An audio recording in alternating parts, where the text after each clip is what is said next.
Corona के संकट के बीच में 1 मई से 18 साल से ज्यादा के उम्र के लोगों को कोरोना की वैक्सीन लगना शुरू हो जाएगी। कोरोना वैक्सीन के तीसरे चरण का अभियान 1 मई से शुरू होने जा रहा है, जिसमें 18 वर्ष से ज्यादा उम्र वालों को वैक्सीनेशन किया जाएगा। इंदौर में कोरोना वैक्सीनेशन की तैयारियों को लेकर आज कलेक्टर मनीष सिंह, सांसद शंकर लालवानी और निगम आयुक्त प्रतिभा पाल ने बैठक की। बैठक के बाद सांसद लालवानी ने बताया कि 28 अप्रैल से रजिस्ट्रेशन शुरू हो जाएगा और 120 से ज्यादा सेंटर ग्रामीण इलाकों में तथा 250 से ज्यादा सेंटर शहरी इलाकों में रहेंगे। लालवानी ने कहा है कि कोरोना से लड़ने के लिए वैक्सीनेशन करना बहुत जरूरी है। इस बीमारी का एक ही हल है, वह है वैक्सीनेशन। लालवानी ने कहा है कि शहरी इलाकों से ज्यादा ग्रामीण इलाकों में वैक्सीनेशन हुआ है। उन्होंने शहरी लोगों से भी वैक्सीनेशन में ज्यादा से ज्यादा भागीदारी करने की अपील की है। वहीं इंदौर कलेक्टर मनीष सिंह ने कहा है कि सरकारी और निजी अस्पतालों में वैक्सीनेशन सेंटर बनाए गए हैं।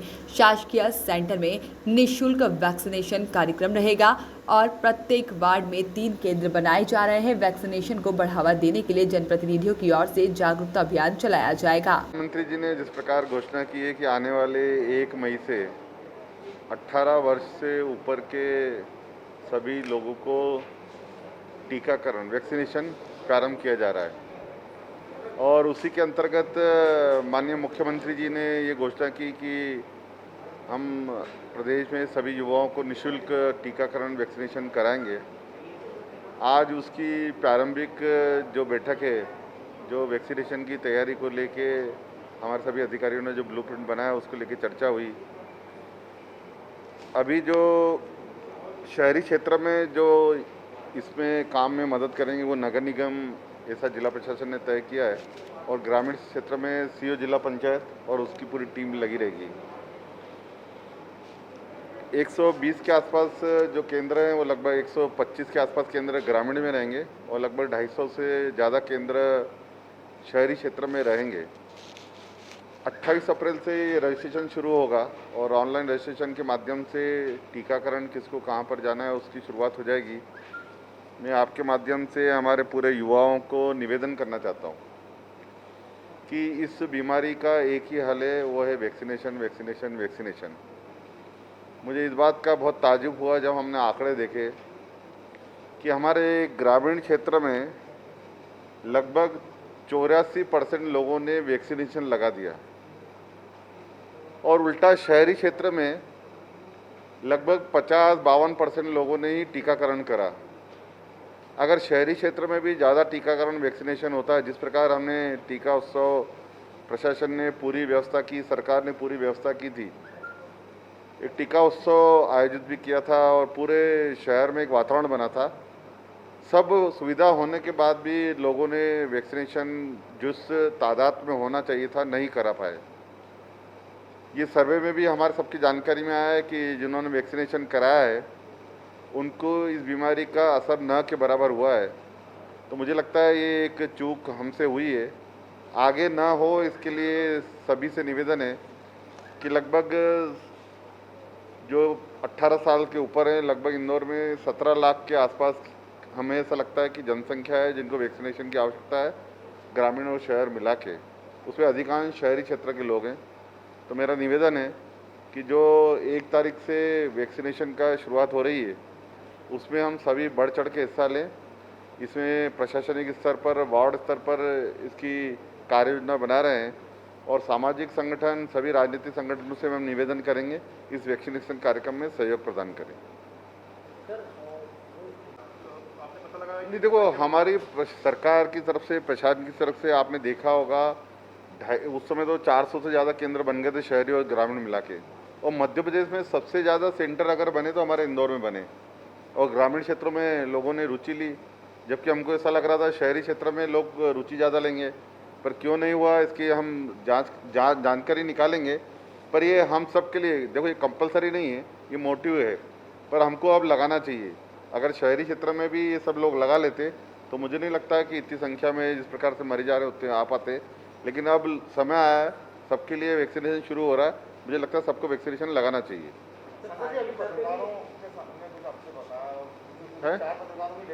देखिए, कोविड केयर सेंटर सीरियस मरीजों के लिए नहीं होता है। कोविड से मैंने बोला ना कि जो 4 रीजंस बतलाए थे कैसे अपने को पॉजिटिविटी कम करनी है, पॉजिटिविटी कम करने का एक बहुत बड़ा माध्यम है कोविड केयर सेंटर। आप जितने पॉजिटिव मरीजों को घनी बस्तियों से ला के वहाँ डाल देंगे आप, या गांव के, देखिए गांव में भी ऐसा नहीं हो गया कि घर अलग अलग दूर दूर हैं, गांव भी कस्बे टाइप के बन गए हैं, पक्के मकान बन गए आसपास कंजेस्टेड। उन एरिया से अगर आप निकाल के यहाँ डाल देंगे तो उस क्षेत्रों में पॉजिटिविटी और संक्रमण की स्पीड कम होगी। उस इफेक्ट के लिए कोविड केयर सेंटर्स रहते हैं। ऑक्सीजन की जरूरत ही नहीं है कोविड केयर सेंटर में, फिर भी हम लोगों ने ऑक्सीजन कंसनट्रेटर 100 रखे हुए हैं वहाँ पर, 10 लीटर पर मिनट तक की ऑक्सीजन देते हैं वो। पर ऑक्सीजन की रिक्वायरमेंट वाले लोगों को कोविड केयर सेंटर रखे जाने का प्रावधान नहीं है, वो टेम्प्रेरी रखते हैं। हम लोग शिफ्ट 1-2 केसेस आए थे ऐसे, इंडेक्स शिफ्ट कर दिया था उन लोगों को। वैक्सीन के स्टॉक में मुझे लगता नहीं कमी आएगी। अभी जो पिछली बार हम लोगों ने काफ़ी फास्ट वैक्सीनेशन किया था, एक दिन 45,000 भी किया था, कभी भी ऐसी स्थिति निर्मित नहीं हुई कि वैक्सीन की कमी हुई हो हम लोगों को। तो मुझे लगता है कि इस बार भी कोई कमी नहीं होगी, काफ़ी संख्या में प्रोडक्शन भी हो रहा है, पूर्ण रूप से आएगी इसमें। सर, सेवाकुंज का ऑक्सीजन प्लांट की सप्लाई इस समय 400 टन से भी ज़्यादा हो रही है, जो शायद 1 महीने पहले हम लोग 125 टन में कर लेते थे पूरे स्टेट को। 400 टन से भी ज़्यादा हो रही है, पर हर हॉस्पिटल में हर जगह डिमांड बहुत बढ़ी हुई है। इसलिए बिल्कुल जो डिमांड है आज की तारीख में हॉस्पिटल्स की, वो हम लोग मीट आउट कर रहे हैं उसको, उसमें इशू नहीं आ रहा है। एक चैलेंजेस ज़रूर रहते हैं कि हर चीज़ टाइम पे होती जाए। जो टैंकर्स रवाना होते हैं लिक्विड ऑक्सीजन लेके, उनको ट्रैक करते हैं हम लोग। अगर यहाँ से खाली टैंकर जा रहे हैं बाई एयर तो वो जल्दी चले जाते हैं, उससे 20 घंटे की बचत होती है और क्वांटिटी ऑफ लिक्विड ऑक्सीजन ही बढ़ जाती है हम लोगों की। तो ये एक अलर्ट पे रहने की पूरी एक ज़रूर हम लोगों को रहना पड़ रहा है कि सारे मूवमेंट के। पर जितनी ऑक्सीजन रिक्वायर्ड है आज तारीख में अस्पतालों की कैपेसिटी को देखते हुए, उतनी ऑक्सीजन समुचित मात्रा में आ रही है। रेमडेसिविर की जरूर बोल सकते हैं कि रेमडेसिविर का नया प्रोडक्शन अब आना शुरू होना चाहिए। और अभी जो 21 तारीख से लेके 30 तारीख तक जो एलोकेशन गवर्नमेंट ऑफ इंडिया ने किया है, उसमें 96,000 का एलोकेशन है मध्य प्रदेश को, और उसका भी टुकड़ों में आ रहा है, उसका भी जो रेमडेसिविर की जो लॉट्स हैं। पर उम्मीद है कि जो नया प्रोडक्शन मार्च एंड में शुरू हुआ था, अब ये या अप्रैल एंड में या मई के फर्स्ट वीक में वो भी आना शुरू होगा। तो मुझे लगता है थोड़ा कंफर्ट लेवल बढ़ेगी उसमें। छोटे अस्पताल अभी भी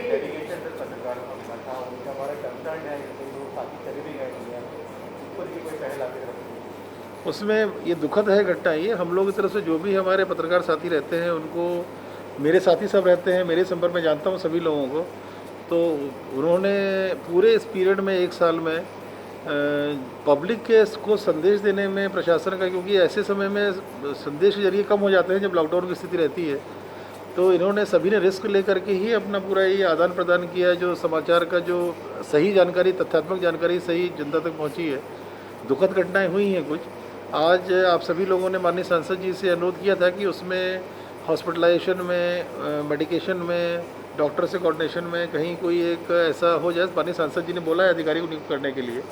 तो ऑलरेडी हमारे एक अफसर है जो सभी की मदद कर रहे हैं, सभी जनप्रतिनिधियों की या जो अन्य लोग परेशान होते हैं उनके लिए हॉस्पिटल में, क्योंकि संपर्क रिक्वायर्ड रहता है, तो एक अधिकारी हैं हमारे संतोष ठाकुर जी, तो उनसे हम बोलेंगे कि आप लोगों का जो ये मीडिया साथी हमारे जहाँ एडमिट हुए हैं, उनका भी हम लोग विशेष ध्यान रखेंगे उसमें। तो भोपाल में आइसोलेशन कोच का संगठन आ गया है, तो वो उसको लेकर क्या? देखिए, कोविड केयर सेंटर जो हम लोगों ने बनाया है राधा स्वामी में, या जो महू में बन रहा है, एक देपालपुर में बन रहा है, सावेर में बन रहा है, गौतमपुरा तरफ भी प्लान हो रहा है, मानपुर में प्लान हो रहा है।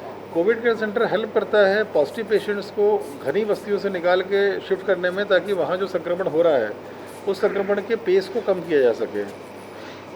किसी मोहल्ले में घनी बस्ती, मान लीजिए कि 20 पेशेंट हैं, 20 में से अगर हमने 10 को भी निकाल के वहाँ ले आए जिनके घरों में जगह नहीं है, तो वो 10 के आने से वहाँ पर पेस जो है संक्रमण फैलने का वो कम हो जाता है। क्योंकि घनी बस्तियों में लोग घरों के अंदर रहते नहीं हैं, कहीं ना कहीं किसी न किसी स्वरूप में बाहर निकलते हैं, और किसी न किसी स्वरूप में उन पॉजिटिव पेशेंट से बाकी लोगों को संक्रमण जाता है। प्रयास वही हम लोग का चल रहा है अभी। इसीलिए एक जगह पे लगभग राधा स्वामी में मेरे ख्याल से आज 250 से 300 पेशेंट्स हमारे हो जाएंगे उसमें। जितने शहर के ऐसे मोहल्ले हैं जो अर्बन पुअर लोकेलिटीज़ हैं, वहाँ के लोगों को वहाँ शिफ्ट किया जा रहा है। ग्रामीण क्षेत्र में जो जहाँ पर है वहाँ इलाज वहाँ नहीं पहुँच सकता, वहाँ से काफ़ी लोग संख्या में आज भी आएंगे, लोग वहाँ शिफ्ट किया जा रहा है। तो वो कोविड केयर सेंटर का उपयोग किया जा रहा है, क्वारंटाइन सेंटर्स का उपयोग नहीं किया जा रहा है, क्योंकि क्वारंटाइन घर में लोगों को अवेयरनेस हो गई है, उन लोगों को दवाई दे रहे हैं। एक ये भी हम लोगों ने किया है कि जो भी हमारे फीवर क्लिनिक में टेस्टिंग पे जा रहा है, 100% लोगों को हम लोग दवाई की किट दे रहे हैं। उनको बोल रहे हैं कि आप इमीडिएटली खाना शुरू कर देंगे, कोरोना मानते हुए कोरोना होगा, उनको खाना शुरू करने का बोला है। किल कोरोना 2 में जो ग्रामीण क्षेत्रों में हम लोग पूरा सर्वे करा रहे हैं, कल से शुरू हो जाएगा, उसकी पूरी तैयारियां हो गई हम लोगों की। और हर पंचायत में आशा कार्यकर्ता, आंगनबाड़ी कार्यकर्ता, सहायिका हर घर में जाके सर्वे करेंगे, प्रपत्र दिए गए हैं इनको, और हर घर में जहाँ पर भी कोई संभावित मरीज दिखेगा, जिसको बुखार आ रहा होगा या जिसको सर्दी खांसी होगी, इस तरह के लक्षण होंगे, उसको तत्काल हम लोग दवाई की किट देके बोलेंगे तत्काल चालू करें। तो ये संक्रमण कम करने के लिए, रोकने के लिए, लोगों को इलाज सही टाइम पे देने के लिए सारे मेसर्स हम लोग पहले ही कर रहे हैं, जिससे कि आने वाले समय में थोड़ा संक्रमण दर में ये सब इफेक्ट भी रहेगा।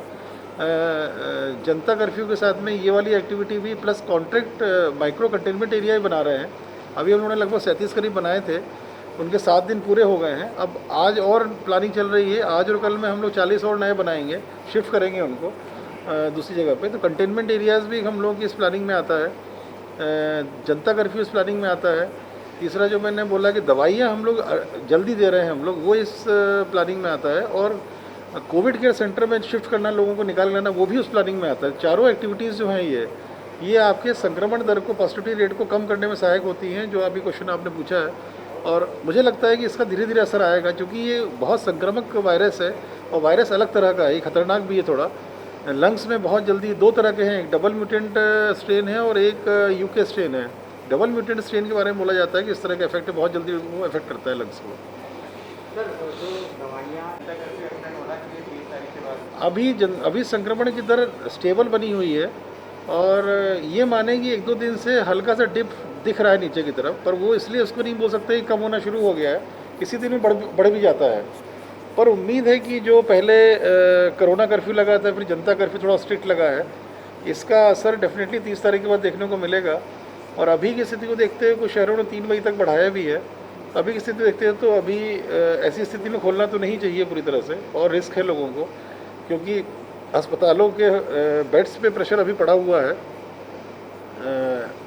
जब तक अस्पतालों के बेड्स से प्रेशर रिलीज़ नहीं होता है, और ये संभावना नहीं बनती है कि भविष्य में किसी को होगा तो उसका इलाज हो जाएगा अस्पताल में, तब तक मेरे ख्याल से अभी थोड़ा सख्ती रखनी ज़रूरी है शहर में। सर वैक्सीन का स्टॉक कितना है हमारे पास में, और प्राइवेट हॉस्पिटल में वैक्सीन का रेट क्या होगा? प्राइवेट हॉस्पिटल कोवैक्सीन ने अभी रेट खोला है अपना, कोवैक्सीन 1200 रुपये में कर रही है। कोविशील्ड अभी रेट नहीं आया है कोविशील्ड का, पर जो एक अनऑफिशियली जानकारी आ रही है कि 600 तक वो लोग खोलेंगे रेट अपना, अभी पर वो जानकारी ऑफिशियली आई नहीं है। कोवैक्सीन ने जरूर 1200 बोला है कि 1200 में देंगे। इस पर अस्पताल अपना सरचार्ज लगा कर टीकाकरण करेंगे, तो रेट को देखते हुए अधिकांश फोकस निःशुल्क वाले टीकाकरण केंद्रों पे ही रहेगा, जैसा पिछला अनुभव है हम लोगों का। इसीलिए जो निःशुल्क वाले टीकाकरण केंद्र हैं, हर वार्ड में 3 रहेंगे, ग्रामीण में 150 रहेंगे, उस पर हम लोग मेन फोकस कर रहे हैं। ऐसी प्रतिशत लोगों की जो अस्पताल में जाके करेंगे, थोड़ा कमी रहेगी इस बार। Bureau report, voice of rights.